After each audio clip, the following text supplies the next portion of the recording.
अपने हिंदुस्तान के लिए मरे और जिए। आज हमारी बहन बेटी इससे तो सोचती नहीं है, हमें मारा जाता, हमारी FIR, हमारा जब घर ही नहीं तो राशन कार्ड कहाँ से बनेगा। वो हमारे ऊपर भारी पड़े तो ये इस पास को लेके एक गांव से दूसरे गांव में जाया जाता था। नमस्कार, मैं हूं विकास सुखीजा और आप देख रहे हैं अब तक टाइम। दोस्तों, आपने 15 अगस्त को स्वतंत्रता दिवस बनाया था, लेकिन अब आपको बता दें, देश की 25 से 30 करोड़ आबादी, जिनका सीधा सीधा बात करें तो मुक्त घुमंतु जनजाति का जो वोट बैंक है, 193 जातियां इसमें हैं। तो ये इस बार आपको बता दें 31 अगस्त को अपना स्वतंत्रता दिवस करनाल में मनाने जा रहे हैं। हमारे साथ जुड़ रहे हैं हरियाणा के जो अध्यक्ष हैं, उनसे थोड़ी सी जानकारी ले लेते हैं, क्या कहना चाहेंगे, पूरी खबर दिखाएंगे। ज़्यादा से ज़्यादा शेयर कर देना। क्या नाम है आपका जी?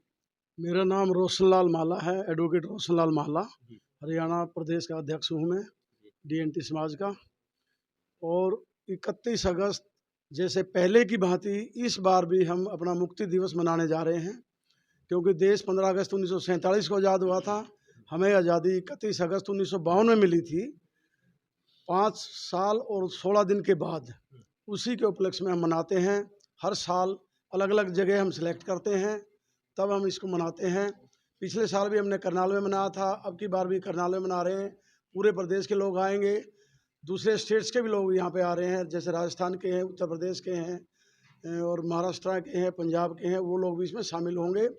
और इसमें सरकार के हमारे एक हेल्थ मिनिस्टर जी आ रहे हैं, एक विपुल देव जी त्रिपुरा के एक्स CM हैं, BJP के प्रभारी आ रहे हैं। यहाँ के लोकल जो MP साहब हैं संजय भाटिया जी, वो आ रहे हैं। और रामचंद्र जांगड़ा जी जो महम से बिलोंग करते हैं, रोहतक से, वो भी आ रहे हैं। इसके अलावा कई माननीय विधायक आ रहे हैं, 8-10 के करीब। और हम सब मिलके जैसे पहले अपनी मांग उठाते आ रहे थे, उनके सामने वही मांगे दोहराएंगे।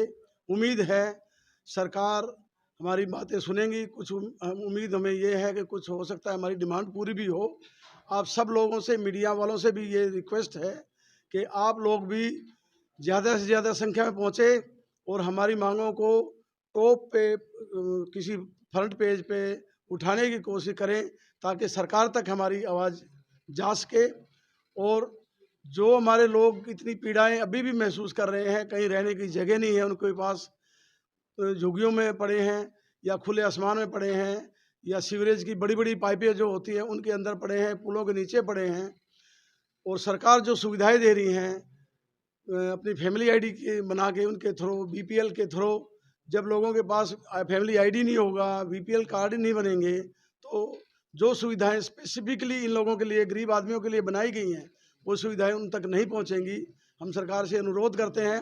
इसमें हमने एक डिमांड भी रखी है कि इन कास्ट के लोगों के लिए, DNT कैटेगरी के लोगों के लिए कोई आय सीमा फिक्स ना की जाए। जैसे सरकार 1,80 और 3 लाख रुपए फिक्स किए हैं, इनका कोई इनकम का क्राइटेरिया ना रखे जाए। जो कास्ट इनसे बिलोंग करती हैं उनको बिल्कुल ओपन कैटेगरी में रख के उनकी BPL कार्ड और जो भी दूसरी सुविधाएं होती हैं वो इनको दी जाए। बिल्कुल बिल्कुल दोस्तों, आपको बता दें, इस बार जो कार्यक्रम रखा जा रहा है 31 अगस्त का, उसमें बहुत से लीडर भाजपा के पहुंचने वाले हैं, केंद्रीय मंत्री पहुंचने वाले हैं, हरियाणा के प्रभारी पहुंचने वाले हैं। एक बार फिर ये अपनी मांगों को रखेंगे। चलिए और लोगों से सुनवाते हैं, उनका क्या कहना है। कार्यक्रम की प्रेस कॉन्फ्रेंस में पहुंचे सभी का हार्दिक स्वागत है। आज प्रेस कॉन्फ्रेंस का जो उद्देश्य है वो विमुक्त घुमंतु जनजातियों का 31वां मुक्ति दिवस, जो 31 अगस्त को इसी डॉक्टर मंगल सेन सभागार में आयोजित किया जाएगा, उसी के संदर्भ में ये प्रेस कॉन्फ्रेंस रखी गई है, जिसका आयोजन 31 तारीख को वीरवार को यहाँ पे किया जा रहा है। इसमें विमुक्त घुमंतु जातियाँ जो हैं वो सब इसमें भाग लेंगी, देश के अलग अलग कोनों से।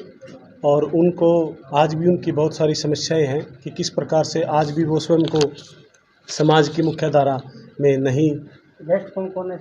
इसमें सरकार के बहुत सारे केंद्रीय मंत्री, 2-3 केंद्रीय मंत्री, और इसमें जैसे कि इस कंप्लेंट में आप देख सकते हैं माननीय श्री विपुल देव जी, जो पूर्व मुख्यमंत्री त्रिपुरा के और प्रभारी हैं हरियाणा के। अति विशिष्ट अतिथि माननीय श्री SP सिंह बघेल, जो बघेल केंद्रीय स्वास्थ्य राज्य मंत्री है। माननीय श्री रामचंद्र जांगड़ा जी, जो माननीय सांसद है राज्यसभा के। हमारे स्थानीय सांसद माननीय श्री संजय भाटिया जी, जो लोकसभा करनाल से हैं। और माननीय श्री कृष्णलाल पंवार जी जो राज्यसभा के सदस्य हैं। इसके बाद रामकरण काला जी जो विधायक हैं शाहबाद से, लक्ष्मण दास नाप्पा जी विधायक रतिया से, हरविंद्र कल्याण जी माननीय विधायक घरोंडा से, श्री राम कुमार कश्यप जी माननीय विधायक इंद्री से, धर्मपाल गोंदर जी माननीय विधायक नीलोखेड़ी से, श्री प्रमोद विज जी माननीय विधायक पानीपत शहरी क्षेत्र से, श्री महिपाल डांडा जी माननीय विधायक ग्रामीण पानीपत क्षेत्र से, डॉक्टर बलवान सिंह जी जो चेयरमैन हैं विमुक्त घुमंतू जनजातीय विकास बोर्ड हरियाणा के, और श्रीमती रेणु बाला गुप्ता जो हमारे स्थानीय करनाल की मेयर है। ये सभी और इसके अलावा जितने भी विमुक्त घुमंतू जातियों के प्रतिनिधि, इस संगठन से जुड़े हुए लोग और सम्मानित पूरे राष्ट्रीय क्षेत्र से वो लोग आके इसमें अपना जो है कार्यक्रम में भाग लेंगे। और वर्षों से जो उनकी लंबित मांगे हैं जो समाज की मुख्य धारा से आज भी उनको नहीं जोड़ती, वो लोग आज भी देखोगे तो आप शहरों में कभी नदी नालों या छपरों में कहीं ऐसे खुले स्थानों में आज भी रह रहे हैं और उनके विकास की गति को आज तक भी पूरी तरह से विकसित नहीं किया गया। ये सारी डिमांड जो है वो रखी जाएंगी। इसके साथ ही डिप्राइव्ड शेड्यूल कास्ट, जो deprived schedule caste reservation Haryana सरकार ने 2020 में वर्तमान सरकार ने एजुकेशन में जो दिया था उसको नौकरियों में भी लागू करने की इस मांग को मुख्य रूप से भी यहाँ पर रखा जाएगा। यही इस प्रेस कॉन्फ्रेंस का उद्देश्य है। आप लोगों से गुजारिश है कि ज़्यादा से ज़्यादा लोग आपके माध्यम से यह सूचना लोगों तक जाए और लोग इसका हिस्सा बने और यह करें। स्थान डॉक्टर मंगल सेन ऑडिटोरियम जहाँ पे प्रेस कॉन्फ्रेंस आयोजित की गई है वहीं लोग आएंगे। और साथ में ये क्या जैसे सपेरा है और भी ऐसे जो पारंपरिक जो कल्चर एक्टिविटी जो होती थी उनकी आप देखोगे, उनके पारंपरिक जो नृत्य है, सिकलीगर है जैसे, और जैसे बीन बजाते थे पहले, और उनके जो तीज त्यौहार अपने जो ट्रेडिशनल जो उनका काम होता था उसको आज सरकार उतना जो है महत्व नहीं दे रही है। वो लोग उस तरह से अपनी संस्कृति का प्रदर्शन भी यहाँ पे करेंगे। वो सब चीज़ें राजस्थान से भी बहुत सारी ऐसी विमुक्त घुमंतू जातियाँ और जो अनुसूचित जनजाति के लोग हैं वो भी इस कार्यक्रम में भाग लेंगे। और उनके जो पारंपरिक और ट्रेडिशनल जो कार्य होते थे, जैसे कुछ लोग अपने अपने तरीके से अपने नृत्य त्यौहार मनाते थे, उनका प्रदर्शन भी सांस्कृतिक रूप से यहाँ पर किया जाएगा। और आपको वो चीज़ें जो लुप्त हो चुकी है आजकल वो भी देखने को मिलेगी। हमारे बालकराम सांसी जी ने इनके परिवार ने एक आवाज़ उठाई और मुझे जोड़ा। मैं बड़ा इनका आभारी हूँ। आज हमारी बहन बेटियाँ की इज्जत लुट जाती है। हम FIR लॉन्च कराने जाते हैं तो वहाँ हमें एड्रेस पूछा जाता है। हम जंगल में जिसके ज़मीन पर पड़े हैं, जिसके खेतों की रखवाली कर रहे हैं, जो कचरी ला के शहर में बेचते हैं, बथुआ तोड़ के शहर में बेच के, बेर झाड़ी बेर बेच के हम अपना गुजारा करते हैं, वही डोली के संग और वही छिंदा होते हैं। आज हम आज़ाद नहीं हैं। दुनिया आज़ादी का पर्व मनाए, हम शोक मनाते हैं। जिस देश के लिए हमारे आदिवासी लोगों ने हिंदू बेटियों के लिए, अगर हम मुगलों को हम अपनी बेटी दे देते, हम बड़े बड़े जागीरदार होते, MLA होते, हमारे MP होते। हमारा कोई ना MLA है ना MP है। अंग्रेज़ों ने हमें ST दी थी। कांग्रेस की सरकार, हिंदुस्तान सरकार ने हमसे ST छीनी है। 5 साल 16 दिन हमारे ऊपर इतना जुर्म किया जैसे हिंदुस्तान का पाकिस्तान का आतंकवादी आ जाता है। सभी अफसरों को बुला के ये कह दिया कि इन्होंने मुगलों को चोटी बेटी नहीं दी, इन आदिवासियों को ख़त्म कर दो। ख़त्म करने की योजना थी। हमने धर्म भी बदला और जात बदली और आज इस हिंदुस्तान में मेरे बाप की 20 साल की सज़ा हुई। मैं UP का हूँ। मेरा बाप का नाम लच्छो डकैत था। मेरे दादाजी को फांसी हुई थी कुल। हमें दलील अपील करने की इजाज़त नहीं थी। हम UP से भाग के हरियाणा में बसे।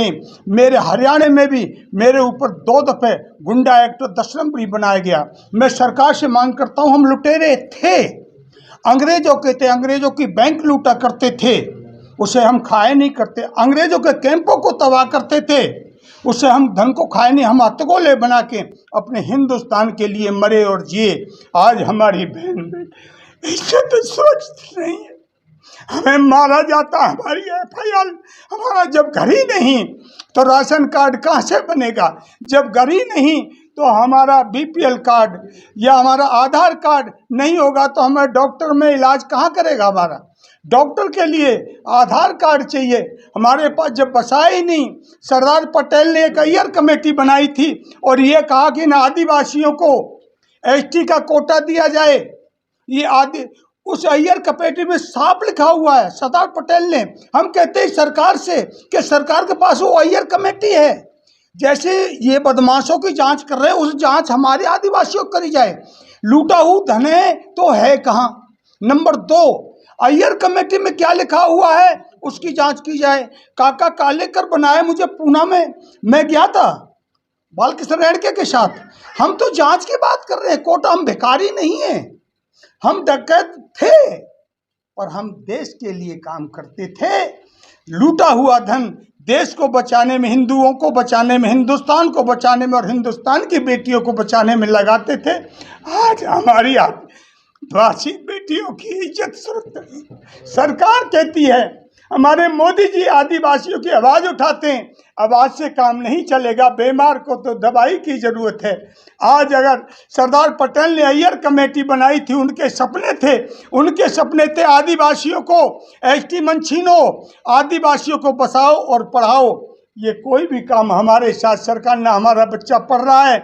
हम कचरी में, हम 3 जगह रहते हैं एक साल में। जब सबरी फसल उजड़ जाती हम पहाड़ियों में चले जाते हैं पत्थर खोदने के लिए। जब सर्दियों में हम बथुआ, कॉकरोच की फरी ये बेच के शहर में हमारी माता बहन गुजारा करती हैं और हमें बुरी नज़र से हमारी बहन बेटियों को। आज हरियाणा के अंदर हमने जमानत तो शनाख्त के लिए हमने गुड़गामा में भी बेटी यादवों को दे दी। क्यों? कि हम चोर डकैतों की, क्योंकि इतिहास तो भाई ये देश के गद्दार थे। जिस टाइम ये शपथ ली गई थी, हिंदुस्तान आज़ाद हुआ, वहाँ कौन था राष्ट्रपति? जब शपथ ली गई थी राष्ट्रपति नहीं था कोई, ये गुंडों का एक गैंग था। जो गैंग वो हिंदुस्तान में आज भी हम अपने मौलिक अधिकारों के लिए, देखो हमारे ये लीडर लोग बैठे हैं, इन्होंने हमें जगाया है। तो मैं तो सरकार से एक ही बात कहूँगा कि हमारी आवाज़ को टीवी चैनलों पे मन दिखाओ, कुछ काम भी करो। आदिवासियों की आवाज़ तो हमारे मोदी जी उठाते हैं, पर आदिवासियों के लिए ये कौन काम करेगा? कोई अमेरिका आएगा, रूस आएगा, पाकिस्तान, कौन सा देश आएगा जो भारी बहुमत से? अगर आज हम पढ़े लिखे होते तो हमारे MP होते, MLA होते। हमारा कुछ भी नहीं है, घर से बेघर हैं। जय हिंद, जय मेरा भारत, नमस्कार। जो सर एक थोड़ी सी विडम्बना ये है कि इन जातियों की जो करुण कथा है वो बहुत गहरी है, थोड़ी सी दुखदायी है। इसलिए हम लोग भी भावुक हो जाते हैं उसमें, क्योंकि इन लोगों के लिए ग्रास रूट पे काम नहीं हुआ। इसके बारे में मैं थोड़ा सा बताना चाह रहा हूँ आप लोगों को। हमारे लोगों के लिए रिफॉर्मेटरियाँ बनाई गई, छांगा मांगा, मिटगुमरी, लाहौर, भागलपुर की जेल, अम्बरसर का जो पिंगलवाड़ा है वो हमारी जातियों के लिए रिफॉर्मेटरियाँ थी। अहमदाबाद की जेल, मुरादाबाद की जेल और दिल्ली में कुछ ऐसी जेलें थी जहाँ इन लोगों को, निकोबार अंडमान द्वीप समूह जहाँ की जिसको काले पानी की सज़ा थी, तो उन लोगों को, हमारे लोगों को भी वहाँ रखते थे पकड़ के उसमें। और इनको एक पास मिलता था, ये पास में मेरा नहीं बनाया हुआ है, ये लाहौर में उस टाइम राजधानी थी इंडिया की, ये लाहौर से ये पास जारी हुआ करता था। और यहाँ करनाल में इसका एक दफ्तर था, ये करनाल से इशू है ये पास। स्टैंप इसकी लाहौर से होके हर डिस्ट्रिक्ट में, देश के हर डिस्ट्रिक्ट में क्रिमिनल ट्राइब का एक ऑफिस हुआ करता था यहाँ से, जहाँ से इन लोगों को ये पास मिलता था। ये कह रहा है ये पास उन लोगों को मिलता था जिन लोगों ने अंग्रेज़ों के हालक में डंडा डाला, यानी कि अंग्रेज़ों को जिन्होंने तंग किया, रात दिन उनकी एक कर दी। वो ये पास ये कह रहा है कि वो इस मूवमेंट को, इनकी एक मूवमेंट थी, उस मूवमेंट को तोड़ने के लिए तीखी नज़र थी सरकार की कि कहीं ये लोग ऐसी कोई मूवमेंट खड़ी ना कर ले कि जो हमारे ऊपर भारी पड़े। तो ये इस पास को लेके एक गांव से दूसरे गांव में जाया जाता था और वहाँ का जो मुखिया हुआ करता था उस मुखिया को भी बताना पड़ता था कि जी मैं आज 2 दिन के लिए यहाँ आया हूँ और 2 दिन के बाद में अपने घर चला जाऊँगा। तो अपने मुखिया को वहाँ ये पास इन जातियों को, केला ये सांसी का है, मेरे पास एक बंजारा समाज का है, ये 2 का है, लेकिन इसमें 193, इसमें अहेरिया भी बैठा है, इनके बुजुर्गों का भी है। हाँ। ये लोग भी बता सकते हैं, मैं नहीं, ये भी बताते हैं, इनके बुजुर्गों को भी था। इनको भी दिन में थाने में 4 बार हाजिरी देनी पड़ती थी। जो जातियाँ 82 साल तक ऐसे जुल्म के अंदर विलीन हों, वो कैसे दुनिया की तरक्की कर सकती हैं। वो लोग आर्थिक स्तर के ऊपर, शैक्षणिक स्तर के ऊपर, सामाजिक स्तर के ऊपर, धार्मिक स्तर के ऊपर वो लोग उस दुनिया की तरक्की की दौड़ में पीछे रह गए हैं। हम सरकार से यही मांग कर रहे हैं कि ये लोग भी इस देश के फ्रीडम फाइटरों के वंशज हैं। ये लोग आज दर दर की ठोकरें खा रहे हैं, इन लोगों को भी वो कंपनसेशन मिलना चाहिए।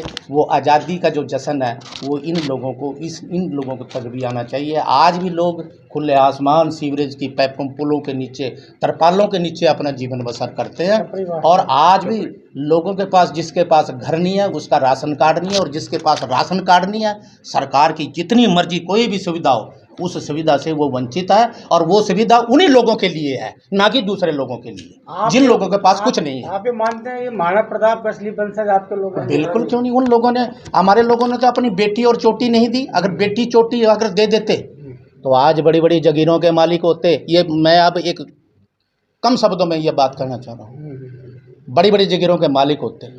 जगीरें कहाँ से आई हैं? वो जगीरें ऐसी आई हैं, इन लोगों ने इन्होंने अपनी बेटी, और ये मान नहीं तजा, लोग जंगली बन गए और नोमैडिक बन गए और जंगलों में जाना। ये जितनी भी आज भी हमारे पास गाड़ियाँ लगा रहा है, उसने वही प्रण, उन्होंने जो प्रण किया था कि जब तक देश आज़ाद नहीं होगा हम मंजे पे नहीं सोएंगे, घर में दीपक नहीं जलाएंगे, हम कहीं भी उसमें शहर में नहीं रहेंगे। आज भी वो लोग, वो वैसी का वैसी उस ज़माने से लोग आज भी आपको वो जगह मिल जाएगी, लेकिन उनकी मजबूरी बन गई। अब उनकी मजबूरी बन गई, उन लोगों को आम समाज के साथ जुड़ना पड़ रहा, लेकिन वो परंपरा उनकी आज भी चल रही है। आज़ादी के बाद भी वो अपने आप को आज़ाद नहीं मानते? नहीं मानते, आज भी आज़ाद नहीं मानते। और देखो, मैं ये एक बात बताऊं, गाड़ियाँ लवार सबसे गरीब है, सबसे गरीब है। मुझे एक बताओ, एक ओबीसी के अंदर पूरे गांव की ज़मीन पूरे ओबीसी के नाम है, और उसी ओबीसी में एक ऐसी जाति भी है जिसके पास रहने के लिए एक गज जगह, तो दूर की बात मरने के लिए एक गज जगह नहीं है। तो कहाँ का संविधान हुआ भाई? ये कहाँ की बराबरी है, कहाँ का कानून है कि एक बच्चे को सपोर्ट शूज पहना के और एक बच्चे को नंगे पांव उसके साथ बराबरी कराई जाए? ये न्याय है। उन लोगों को उससे निकलना चाहिए। इनको, वो तो शेड्यूल ट्राइब में लोग आते हैं, ओबीसी में डाले हुए हैं, और ओबीसी में आप उनकी सुविधा जाके देखिए, आपके 16 सेक्टर में बड़े, आप जाके आप क्या मानते हैं 5 साल और जो 19 दिन राज किया है, आप बता रहे हैं जैसे कांग्रेस के प्रधानमंत्री रहे हैं पंडित जवाहरलाल नेहरू, हाँ, तो उन्होंने भी आपकी सुनी नहीं है। सबसे बड़ा दोषी किसको मानते हैं आप? नहीं, दोषी तो नहीं है, दोषी तो इसमें नहीं है। चलो, वो तो एक्चुअली जो लोग अशिक्षित, जो लोग असंगठित, नहीं, बड़ी चूक है नहीं, और जो लोग अशिक्षित, जो लोग असंगठित, जिन लोगों की राजनीति के अंदर भागीदारी नहीं है, उसकी कोई भी बात नहीं सुनता। और ये वो स्लैब है, एक नेगलेक्टेड स्ट्रेटा, एक बहुत बड़ी स्लैब है जो हर चीज़ से वंचित, उनके पास कोई शिक्षा नहीं, अपने ना उनके, ये वो लोग हैं जिनके पाँव में चप्पल नहीं, पेट में भोजन नहीं, अपनी बात रखने के लिए शब्द ही नहीं है, अपनी रिप्रेजेंट नहीं रख सकते। तो आप राजनीति में उतरोगे? राजनीति क्षेत्र में नहीं, कोई राजनीति का मतलब नहीं है। क्यों नहीं उतरते? नहीं, जब आप राजनीति वो गंदी नीति हमारे पास नहीं है। आज की जो राजनीति हो रही है, आज की जो राजनीति है वो गंदी राजनीति है। उस गंदी राजनीति से मुझे नफरत है। जो अपने समाज का एक आदमी पार्लियामेंट में जाके अपने समाज का दर्द नहीं रख पाए और एक आदमी अपने स्वार्थ के लिए सब कुछ करे, उस राजनीति से हमें कोई लेना देना नहीं। फिर तो आप ऐसे ही राजोगे जब आगे नहीं बढ़ोगे। नहीं, मैं रहूँगा, और बहुत लोग हैं रहे। मैं कभी भी, मेरे मन में है नहीं ऐसी कोई राजनीति वाली कोई बात नहीं है। ये जो प्रोग्राम ना, राजनीति में आओ, नहीं, राजनीति में नहीं आ सकता, साफ आदमी राजनीति में नहीं आ सकता। आज भी देश की बागडोर आप मानते हैं? सच्चाई बोल रहा हूँ मीडिया के सामने। आज भी इन लोगों के साथ देखो ना, पूरे अभी 21वीं सदी की बात कर रहे हैं हम, चंद्रयान पे पहुंच रहे हैं, नॉर्थ पोल पे पहुंच रहे हैं, लेकिन आप लोग कभी अम्बाला के अंदर बो बब्याल में जाके देखिए, मीडिया देख सकता है, हमारे लोगों की तो कोई बात नहीं। खासकर जितने भी आप लोग सामाजिक लोग हैं, मैं सामाजिक तौर पर मानवता के नाम पे कह रहा हूँ, बो बब्याल की बस्ती में शमशान घाट में जाके देखिए, लोग शमशान के अंदर सोते हैं, रह रहे हैं लोग, और उनके बच्चों को देखोगे ना, आप देख के हैरान हो जाओगे, उनका लिस्ट में नाम ही नहीं है। 31 अगस्त को क्या करने आ रहे हैं वो लोग यहाँ? आप लोग क्या करने वाले 31 अगस्त का? तो हमारे हम तो एक दूसरे आवाम को जगाने, आम दुनिया को बताने चाह रहे हो कि जो तुम हमको समझ रहे हम वो नहीं है। अपने समाज को, जिनका इतिहास खत्म हो गया, जो जिनको पति नहीं है, उनको जगा रहे हैं। और सरकार को भी ये जता रहे हैं कि इतने साल हो गए, 77 साल देश को आज़ाद हो गए, इन लोगों के जो इनकी मांगे हैं वो मांगे इनकी पूरी होनी चाहिए, इनके जो हक हैं वो हक इनको मिलने चाहिए। मेरा नाम प्रेमचंद चित्रा है। मैं ओड समाज से संबंध रखता हूं, जो कि ओड समाज भी पूरी तरह से दलित, शोषित, वंचित समाज है। तो एक तो स्पेशल मैं यही कहना चाहूँगा कि श्री हमारे माननीय सांसद श्री रामचंद्र जांगड़ा जी ने जो राज्यसभा के अंदर हमारी आवाज़ उठाई है, उसमें कई कैटेगरीज का नाम है, जैसे सांसी है, बंजारा है, उसमें हमारी ओड जाति भी शामिल है। उनको स्पेशल आभार इसलिए देते हैं कि उन्होंने हमारी आवाज़ उठाई है। और सरकार से भी यही है कि जैसे दूसरी जातियों को, एससी को विशेषकर जो फ़ायदे दिए जाते हैं, जो उनके लिए योजनाएं बनाई जाती हैं, उनका हमारे समाज को कोई भी लाभ नहीं मिलता। तो अगर उनको एससी के बजाय एसटी में लेके उनको पूरा उनका लाभ दिया जाए तो इन कैटेगरीज का भी थोड़ा उत्थान हो सकता है। तो सरकार से यही विनम्र प्रार्थना है कि इन कैटेगरीज को विशेष ध्यान देके, और हम सदा सरकार के साथ ही रहे हैं और पूरी तरह से समर्पित रहे हैं। 31 अगस्त को हम क्या कर रहे हैं? 31 अगस्त को हम अपना आज़ादी दिवस मना रहे हैं, क्योंकि 15 अगस्त 1947 को देश आज़ाद हो गया था। लेकिन जो ये 193 कबीले थे जिनके ऊपर क्रिमिनल ट्राइब एक्ट लगाया हुआ था, वो 31 अगस्त 1952 को हटाया गया था, उसको विमुक्त कर दिया गया था। एक्चुअल में हम उसी दिन आज़ाद हुए थे, क्योंकि हमारे लोग जेलों में पड़े हुए थे। जब वो छूटे तभी हम आज़ाद हुए।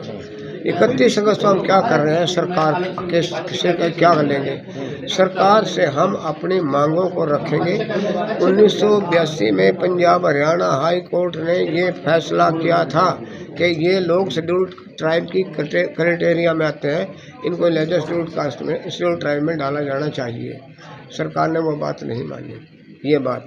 दूसरी बात हम ये कहेंगे कि जो लोग बिल्कुल डाउन ट्रॉडर्स हैं, जो झुग्गी झोपड़ियों में पड़े हैं, जिनके पास कुछ खाने के लिए धन नहीं, कुछ नहीं, वो नहीं, जैसे प्रधानमंत्री आवास योजना बनाई गई है, उनके अंतर्गत उनको ज़मीनें दे करके या वहाँ से जहाँ भी उनको बसाया जाए, उनको बसाया जाना चाहिए। तीसरी बात हम एजुकेशन के बारे में कहेंगे। ये लोग बिल्कुल अनपढ़ हैं। आप देखोगे कि हम जब देखें ना 15-15 साल के 20-20 साल के लड़कों से पूछते हैं हम कि भाई देखिए पढ़ी हुई है, मुझे हम तो अनपढ़ है, हमारे पास तो कुछ है ही नहीं, क्योंकि उनके पास शिक्षा ही नहीं। तो हम शिक्षा के लिए भी चाह रहे हैं सरकार से कि इन लोगों को, इनके जैसे नवोदय स्कूलें हैं, बोर्डिंग टाइप स्कूल हैं, हर डिस्ट्रिक्ट हेडक्वार्टर के ऊपर इन लोगों के बच्चों के लिए अलग से स्कूल खोल दिया जाए, इनको अलग से शिक्षा दी जाए, इनको नवोदय स्कूल के हिसाब से दी जाए और वो उनका एजुकेशन बढ़ जाए। कुछ बच्चे ऐसे हैं जो विमुक्त जाति में आते हैं लेकिन पढ़ते भी हैं वो, और वो आजकल आपने पता है, आप तो जर्नलिस्ट हैं, आपको पता है कि गवर्नमेंट जो है, हरियाणा की गवर्नमेंट ने सरकारी स्कूलों के अंदर तो बहुत बुरा हाल कर दिया है, सभी प्राइवेट स्कूल बन गए हैं। उन बच्चों को जो उन स्कूलों में पढ़ते हैं विमुक्त और घुमंतु जनजाति के बच्चों को, उनको मुफ्त शिक्षा दी जाए। धन्यवाद। ये हमारी सरकार से मांग रहेगी। बाकी जो हमारी, आज मैं करनाल डिस्ट्रिक्ट की बात कहूँ, करनाल कॉन्स्टिट्यूंसी के अंदर लोकसभा कॉन्स्टिट्यूंसी के अंदर 1,20,000 वोट हैं विमुक्त और घुमंतु जनजाति। इनमें से मेरे ख्याल का 7-6 हमारे कॉन्स्टिट्यूंसी एमएलए की हैं, उन 9 कॉन्स्टिट्यूंसी अकॉर्डिंग टू पॉपुलेशन। उनको भी अगर हमारे एमएलए को किसी भी एक आदमी को टिकट दे दिया जाए तो हम भी, हमारे भी आदमी जाकर के विधानसभा में अपनी आवाज़ तो कम से कम उठा सकें। ये भी हम अपनी बात रखेंगे। तो ये हमारा उद्देश्य ये है। हमने सरकार के साथ कोई विरोध नहीं करना, कुछ नहीं करना, बड़ा ही जैसा अहिंसापूर्वक बहुत प्यार से रखेंगे, बहुत सब। और सबसे पहले मैं एक बात करना चाहूँगा कि हम आपके माध्यम से श्री रामचंद्र जी जांगड़ा, जो हमारे पार्लियामेंट के अंदर राज्यसभा के सदस्य हैं, उन्होंने राज्यसभा के अंदर इस बात को उठाया है, स्पेशल गाड़ियाल वार सांसी बरादरी और विमुक्त और घुमंतु जनजातियों का नाम लेकर के, कि उन्होंने कहा कि अध्यक्ष महोदय जी, इन लोगों की मैं बात बताना चाहूँगा कि इन लोगों को आज तक कुछ नहीं मिला, और ये घुमंतु बोर्ड बना दिया है लेकिन बोर्ड के अंतर्गत कोई भी इनका कार्य नहीं हो रहा है। मैं तो आपके माध्यम से उस सज्जन का जिन्होंने इन गरीब लोगों की आवाज़ उठाई है बहुत बहुत आभारी हूँ।